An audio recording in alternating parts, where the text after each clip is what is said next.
Essas pessoas certamente têm o direito de pensar assim e têm todo o direito de ter a sua opinião respeitada, considerou Áticos. Mas antes de ser obrigado a viver com os outros, tenho que conviver comigo mesmo.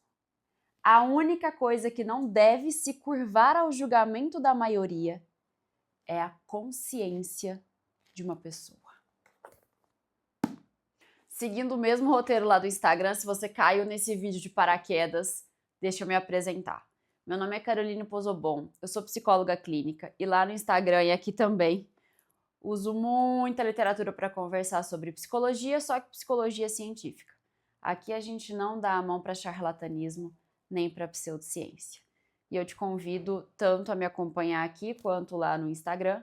E se você gostar, se você quiser, vai ser um prazer ler o seu comentário por aqui, até para que eu consiga falar sobre outros temas, outros livros e trazer cada vez mais literatura e psicologia para a vida das pessoas.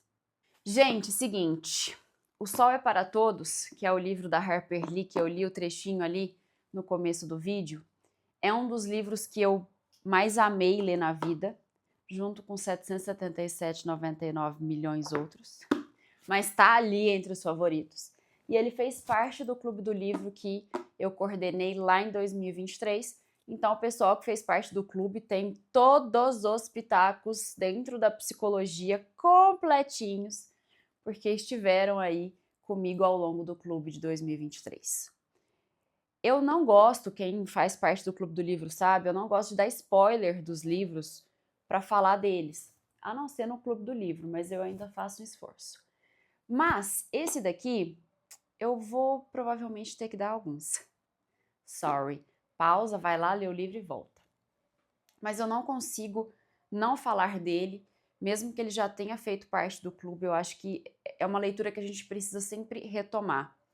E uma coisa que eu gosto muito desse livro é que é para ele ser absurdamente denso. A história dele, por tratar de uma situação absurda de injustiça, porque para quem não sabe, ao longo da narração, a gente começa acompanhando meio que em pano de fundo, como se fosse uma situação secundária ali, mas ao longo da leitura a gente vai entender que é o eixo principal da leitura. Inclusive, já fica aqui outra indicação, que é a continuação de O Sol é para Todos. Eu não sei se eu tenho ele fácil aqui. Mas se chama Vá, Coloque um Vigia, vou deixar a capa dele aqui para vocês, porque a gente entende lendo Vá, Coloque um Vigia, o quanto que talvez a nossa percepção fique equivocada no começo da leitura de O Sol é para Todos.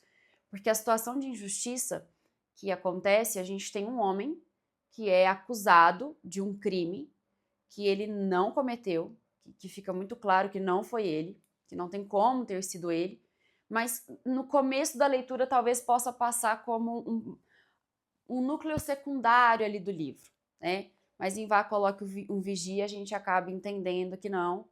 Mentira, gente, é porque só conclui, né? Mas a gente entende aqui já depois do começo, que é o centro da coisa toda, e em Vá, Coloque um Vigia, isso fica mais gritante, porque aí a gente vai acompanhar a leveza ao contrário. Porque aqui a gente tem o Atticus Finch, que é um advogado, que a gente coloca ele assim, na mais alta estima de uma estirpe raríssima de homens, no geral, tá? Homens que eu digo no geral, indivíduo, ser humano. A gente fica assim, meu Deus, ele podia ser meu pai, meu marido, meu irmão, meu avô, meu amigo. A gente se apega, tá? E aí a gente tem o Atticus Finch, que é o advogado, nós temos os dois filhos dele, e a gente tem a Scott, que é a filha dele, que torna essa leitura uma das coisas mais grandiosas, mais lindas que a gente pode ter acesso. Ah, Carol, e os outros livros são lindos por outros motivos. Esse aqui, a Scott, tem todo o meu coração, e aqui a gente se apaixona... fazer uma comparação. Quem aqui assiste The Last of Us? Sabe o Joe, pai da Eleva? Não, eu tô confundindo as séries. Pai da Ellie. É, o pai da Ellie. Eu acho que sim. É perfeito. Não tem como. Você fica perdidamente apaixonada e é como eu disse, é uma paixão estranha, porque você quer que ele seja tudo na sua vida. Atticus Finch é o Pedro Pascal fazendo o pai da Ellie. Entenderam? Espero ter sido claro. Beleza. O que torna a coisa muito leve, muito linda e a leitura que, nossa, você fica com uma ressaca literária eterna, é o fato da Scott ter 8 anos de idade, filha do Atticus Finch, e ela conta toda a história, ela visualiza tudo com os olhos dela.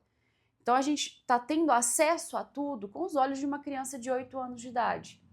Só que ao mesmo tempo que a gente vê essa criança crescer, ver o mundo, uma coisa muito mágica do livro é que como a gente vê tudo pelos olhos dela, a gente vai acompanhar aí algumas situações de escola, algumas situações de relação com o próprio irmão dela, que levam a gente para a nossa infância. Então, isso aí é um ponto, assim, maravilhoso do livro.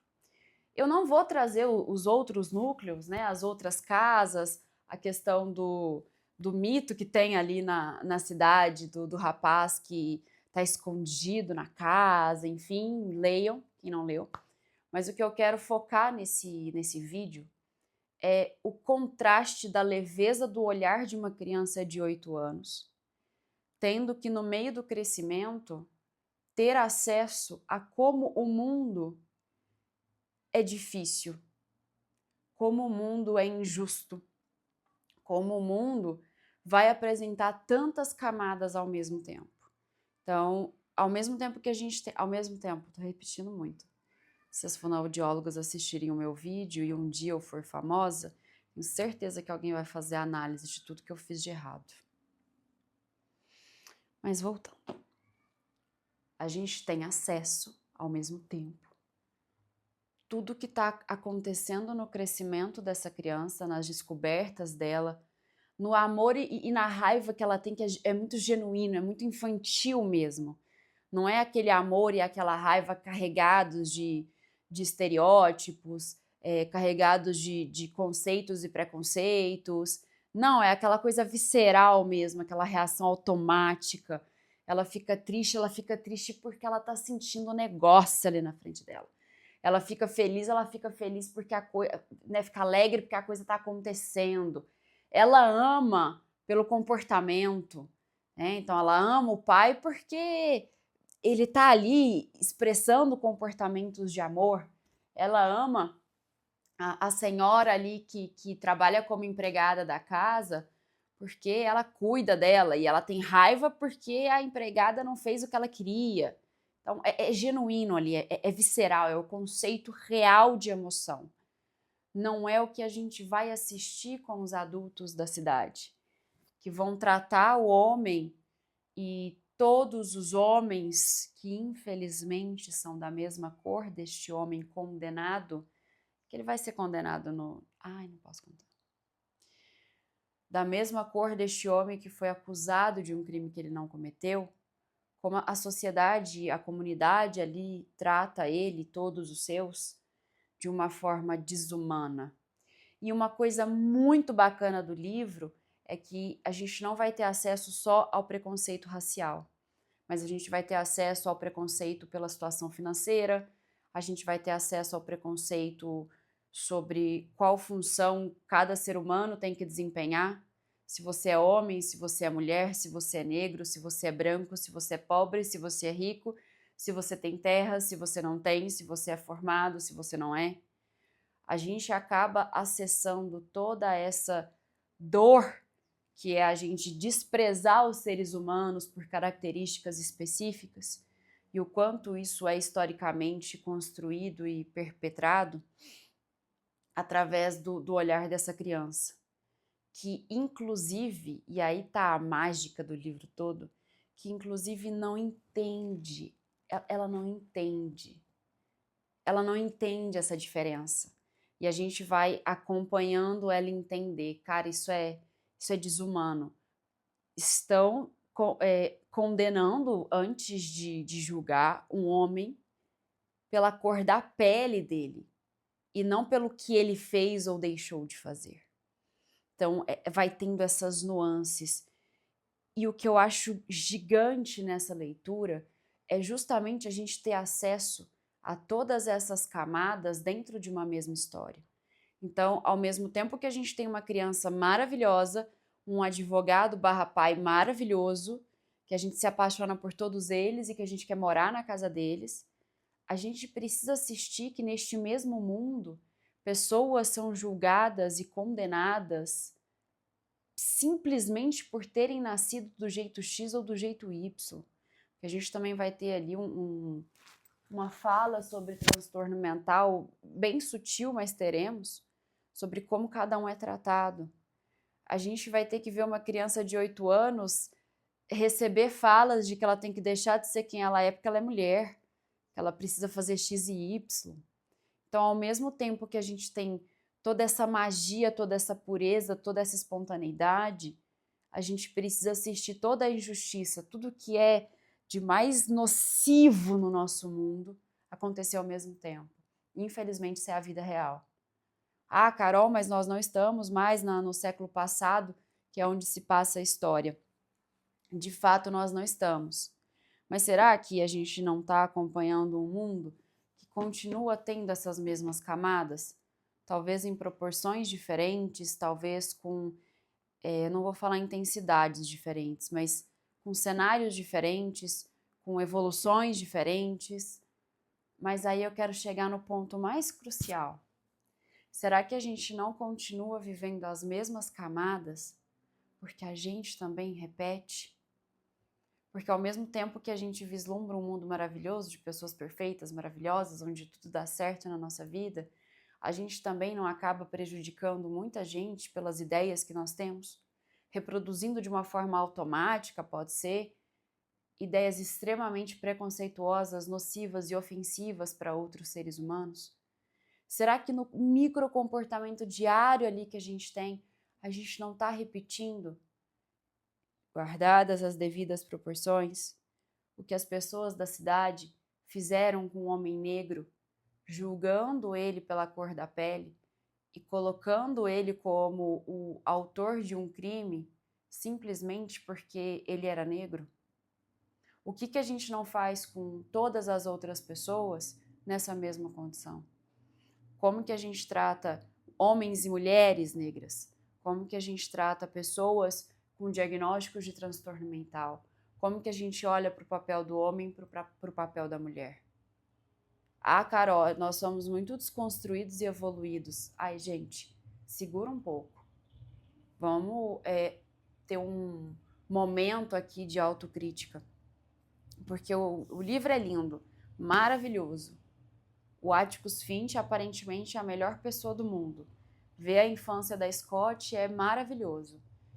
Enquanto tudo está acontecendo, as mesmas pessoas que fazem parte da vida da Scott, que fazem parte dessa infância maravilhosa, são pessoas que trazem comportamentos bizarramente nocivos.